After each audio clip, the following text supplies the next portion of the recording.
My name is Maya Azucena. I am a singer, songwriter, global traveler, social activist through the arts, and I always feel the need to mention that I'm a Brooklynite.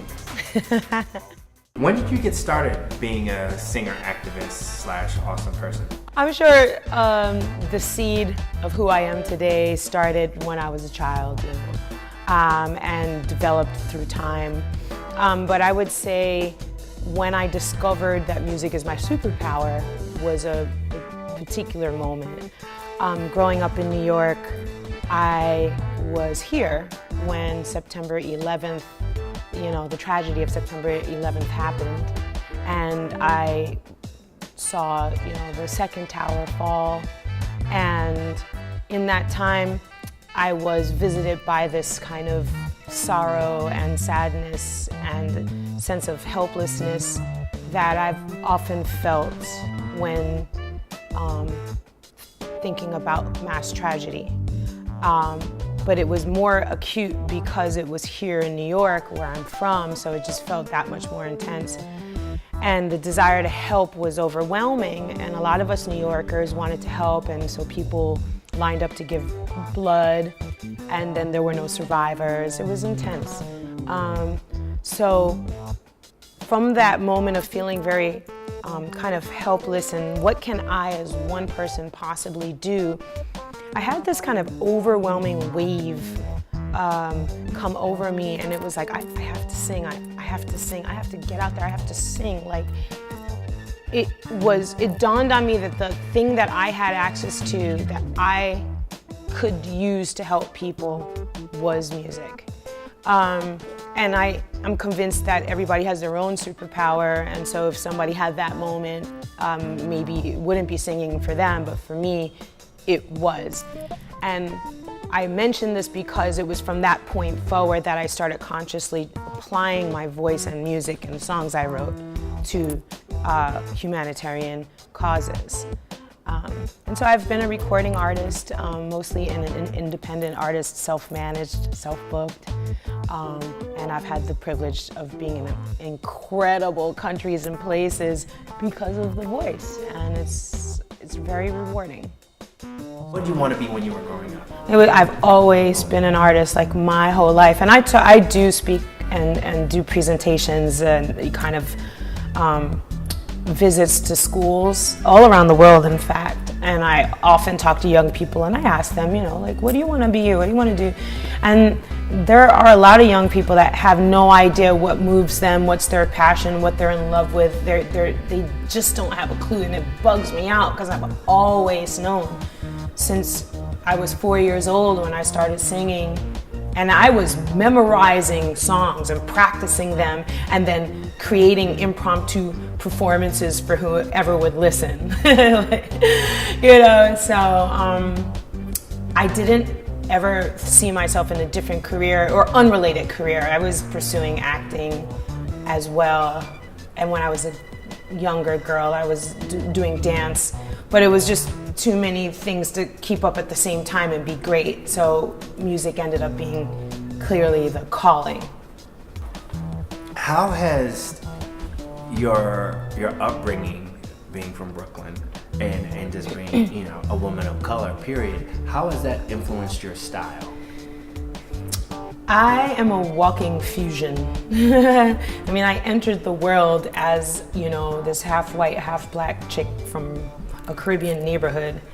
My dad has Scottish, Irish, English roots. My mom is African American with Jamaican and Cherokee in her line. And I grew up in a Caribbean neighborhood where, the hottest singles from Jamaica were blasting out of cars and storefronts that you can't hear that anywhere else in New York, but this particular area. But for me, that was always part of my consciousness as a young person, and hip hop, and so all of that, and then being a tomboy, growing up playing stickball and football in the street and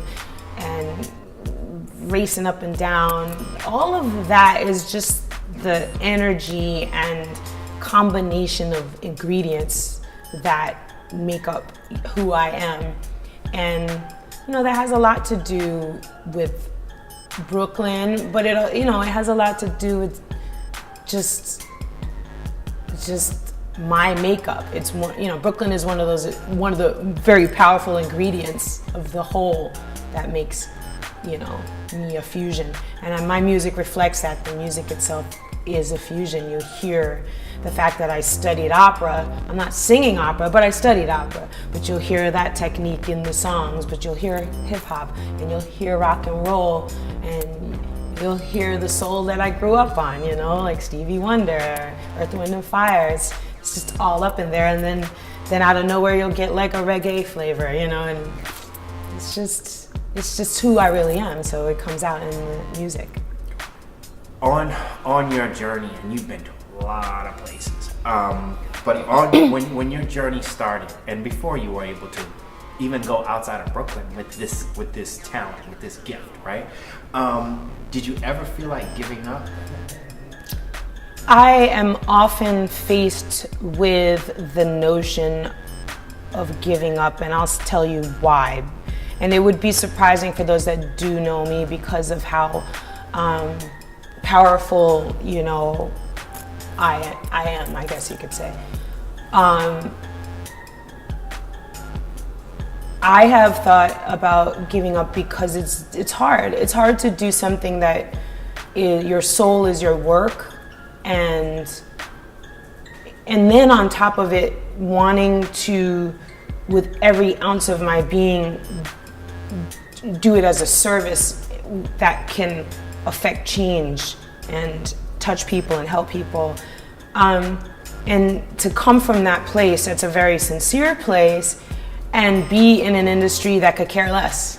And it's not even a complaint, it's a reality, because the entertainment industry is primarily, more of a question of how are you gonna monetize this product that you've put on the table.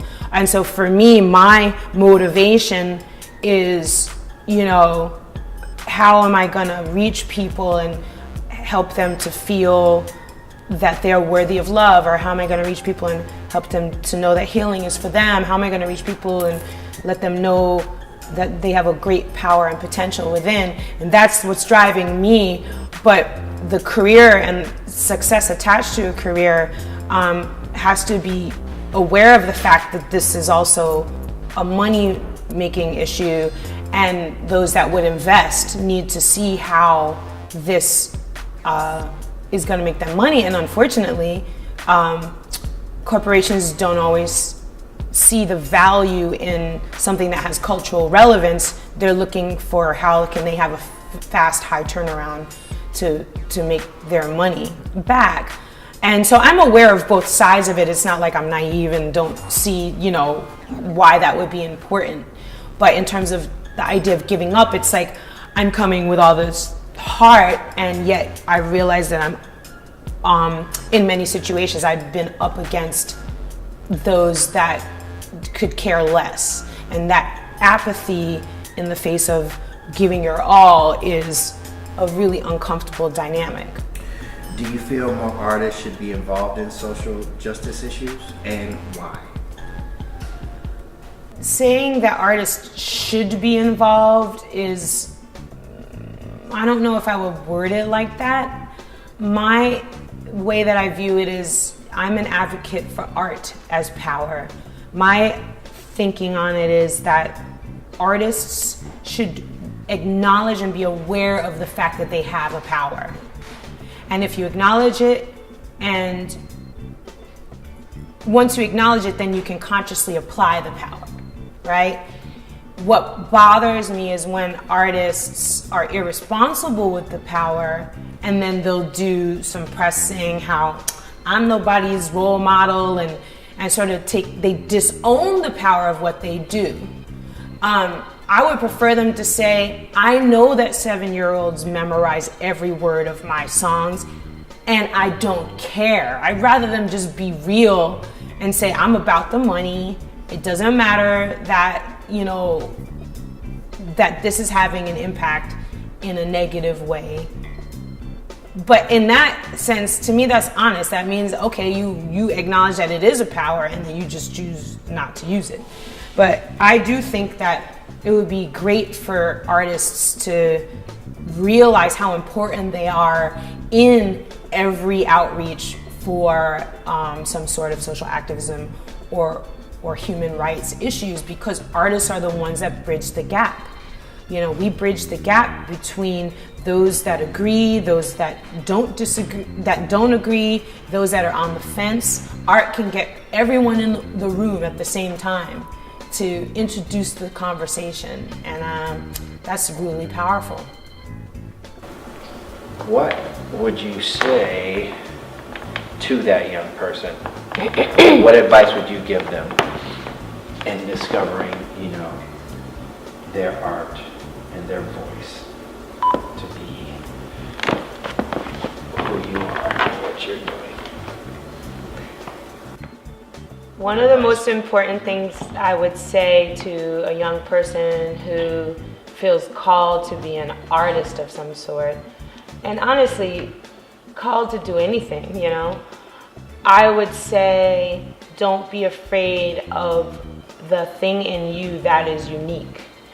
A lot of times people are very uncomfortable standing out and being different. They're really, really uncomfortable with being weird. They're really uncomfortable. But I would challenge everyone that the thing about you that's quote unquote weird and different is a part of your power.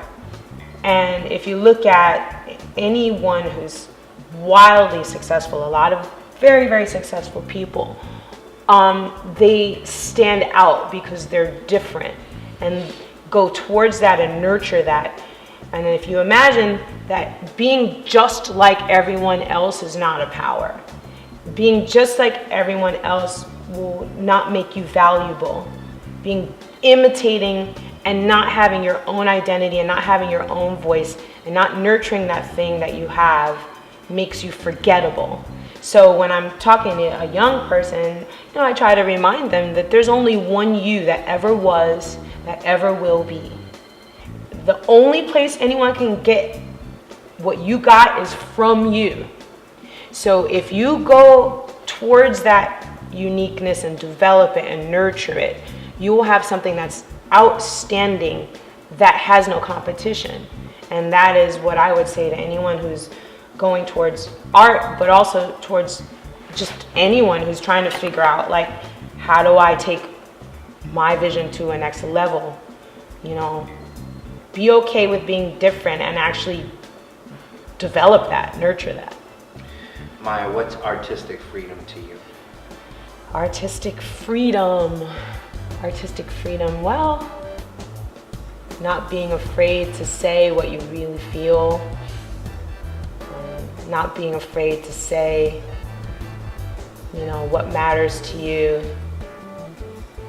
That's artistic freedom. Not holding back, feeling empowered enough to just say what you really mean to say. Yeah.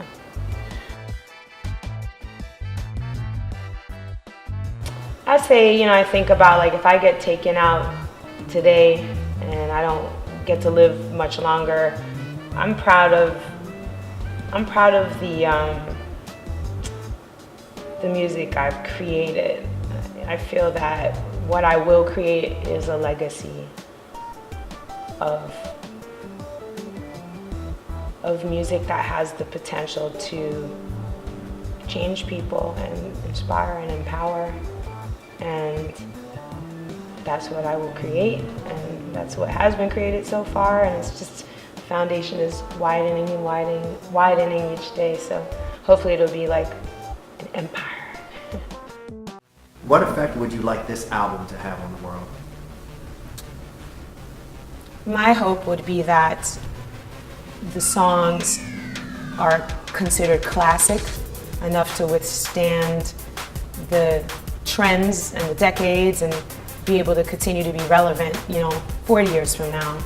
And my desire would be that the songs are songs that people can take ownership in when they hear them and feel like they are ready to take on the world and ready to be their greatest, you know, ready to fly, you know, ready to step over those obstacles and the things that held them back, and that they feel like that's them. It's not just my story, but that the songs feel like they belong to everyone.